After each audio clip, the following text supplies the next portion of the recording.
और बड़ी खबर आपको बता दें, उत्तराखंड में होगी बीजेपी की चिंतन बैठक। 27, 28 और 29 जून को होगी ये चिंतन बैठक। संगठन महामंत्री बीएल संतोष शामिल होंगे इस बैठक में। प्रभारी दुष्यंत गौतम भी बैठक में शामिल होंगे। सीएम तीरथ सिंह रावत, मदन कौशिक इस बैठक में शामिल होंगे। चुनावी रणनीति पर चिंतन किया जाएगा इस बैठक में। 27, 28 और 29 जून को 3 दिन को ये बीजेपी की चिंतन बैठक होगी। तो इस बैठक में सीएम तीरथ सिंह रावत शामिल होंगे, प्रदेश बीजेपी अध्यक्ष भी इसमें शामिल होंगे और साथ ही प्रभारी दुष्यंत गौतम भी इस बैठक में शामिल होंगे। इसके अलावा संगठन महामंत्री बीएल संतोष भी इस बैठक में शामिल होंगे, जिनमें आगामी चुनाव को लेकर रणनीति पर मंथन किया जाएगा। पवन गौड़ हमारे सहयोगी जुड़ रहे। पवन, क्या इनपुट है? बताना चाहूंगा कि आगामी जो 27, 28, 29 जून है वहां उसमें जो बीजेपी की जो उत्तराखंड की जो कार्य समिति है उसकी चिंतन बैठक की जाएगी, क्योंकि लगातार अब विधानसभा चुनाव में सिर्फ 6 महीने का वक्त बचा है। उसके बाद विधानसभा चुनाव होने के को है, तो ऐसे में बीजेपी कोई कोर कसर छोड़ना नहीं चाहती है। उसी के चलते तमाम बैठकें और संगठनात्मक कार्यक्रमों का आयोजन किया जा रहा है। हमने अभी देखा कि सेवा ही संगठन के माध्यम से लगातार बीजेपी जो है वो गांव-गांव जा रही है और लगातार कार्यक्रम कर रही है। तो उसी के चलते अब चिंतन बैठक की जाएगी। उसमें तमाम जो चाहे मुख्यमंत्री हों या बीजेपी के वरिष्ठ अधिकारी हों या प्रदेश अध्यक्ष हों, वो सब लोग शामिल होंगे। अगर केंद्र की बात करें तो केंद्र की तरफ से जो प्रभारी हैं दुष्यंत गौतम वो, और उनके साथ साथ जो बीएल संतोष जो संगठन महामंत्री है बीजेपी के, वो शामिल होंगे। लगातार 3 दिन तक चलने वाली इस बैठक में पहले मंत्रिमंडल के सदस्यों के साथ अलग से बातचीत की जाएगी, उनसे सरकार के काम का फीडबैक लिया जाएगा, क्योंकि नेतृत्व परिवर्तन हुआ है। नेतृत्व परिवर्तन से पहले क्या स्थिति थी और उसके बाद में क्या स्थिति है, उसके साथ साथ संगठन के लोगों से अलग अलग से चर्चा की जाएगी, ग्रुप्स में बना के चर्चा की जाएगी किस तरह से आगे चुनाव में उतरना है, क्योंकि इस बार का चुनाव बड़ा महत्वपूर्ण होने वाला है।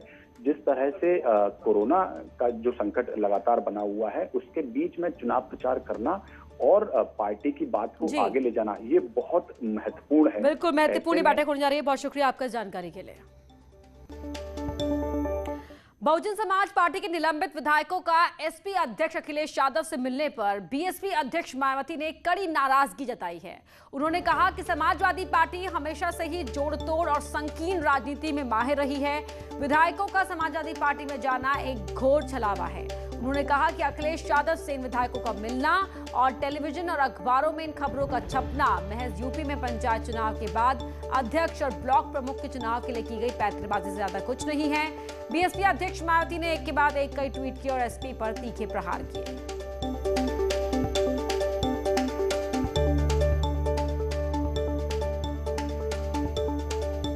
दलित विरोधी बताया है बीएसपी अध्यक्ष मायावती ने। समाजवादी पार्टी को विधायकों के मिलने पर नाराजगी जाहिर की है और उसे बताया है कि ये सिर्फ अध्यक्ष चुनाव के मद्देनजर ये बस एक पैंतरेबाजी है और इससे ज्यादा कुछ नहीं। ये सियासी पैंतरेबाजी है। और ट्वीट भी आप टीवी स्क्रीन पर देख रहे हैं, जबकि उन्हें काफी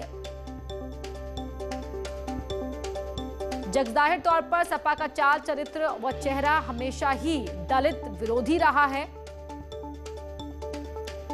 सुधार के लिए वो कतई तैयार नहीं। इसी कारण सपा सरकार में बीएसपी सरकार जनहित के कामों को बंद किया गया। खतरे में देश के आम नागरिक हैं, लेकिन सांसद में सरकार की जान अटकी है। जी हां, देश के हर नागरिक को कोरोना के कहर से बचाया जा सके, इसके लिए सरकार हर जतन कर रही है। देखिए कैसे भोपाल के मालवा जिले में लोगों को वैक्सीनेशन के लिए घर घर जाकर न्योता दिया जा रहा है।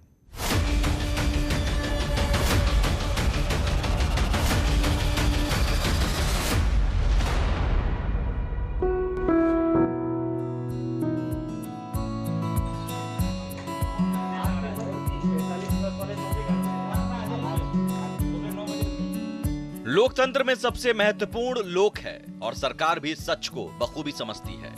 यही वजह है कि केंद्र हो या राज्य सरकार, देश के हर नागरिकों को टीका देने का भरपूर प्रयास किया जा रहा है। भोपाल के आगर मालवा जिले की ये तस्वीर ही देख लीजिए। यहाँ वैक्सीनेशन के लिए लोगों को घर घर जाकर उन्हें पीले चावल देकर टीका लेने का न्योता दिया जा रहा है। कैंप के लिए निकाय अमले द्वारा एवं अपने प्रबंध समिति के सदस्य द्वारा घर घर जाकर टीके लगाने के लिए आम नागरिकों को टीके लगाने हेतु पीले चावल देकर उनसे निवेदन किया गया कि आप टीके लगवाएं। दरअसल आगर मालवा जिले की सुसनेर में कोरोना की दूसरी लहर ने बेहद कहर बरपाया था। यहाँ संक्रमितों की बहुत बड़ी तादाद सामने आई थी। बावजूद इसके स्थानीय नागरिकों में टीके को लेकर उत्साह देखने को नहीं मिल रहा था, जिसके मद्देनजर नगर पालिका की टीम सीएमओ सहित घर घर जा रहे हैं और लोगों से वैक्सीनेशन कैंप आने की अपील कर रहे हैं।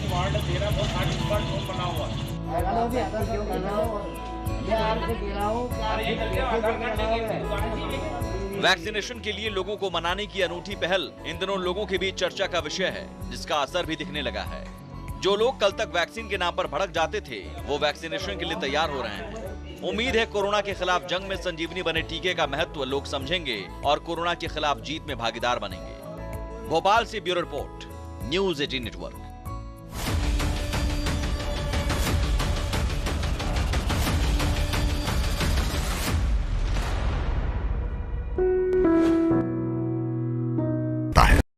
पहले टीके को लेकर के